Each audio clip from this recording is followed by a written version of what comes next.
Няма как да не си чувал за термините екстроверт и интроверт.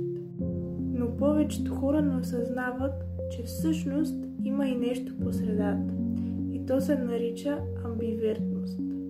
Помисли, обичаш да си сред хора, но прекалено много социални контакти те изтощават.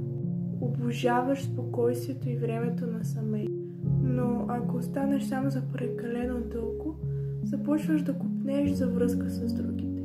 В един момент си душата на груповия чат, а в следващия изчезваш, за да си починеш. Звучи ти познато? Това не е объркване. Това е амбивертност. Ето и обяснението за това.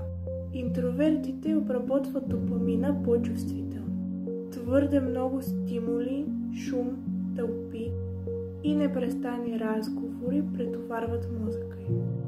Екстровертите са устроени различно. Техният мозък жадува за повече допамин. Затова те се зареждат точно от тези неща. А амбивертите, те са по средата. И повечето хора всъщност сме така. Понякога социалната енергия ги зарежда. Друг път уединението е абсолютно необходимо. Психолозите откриват, че амбивертите имат огромно предимство. Те могат да превключват между двата режима в зависимост от ситуацията. Знаят кога да отстъпят и да слушат като интроверт и кога да поемат контрол като екстроверт.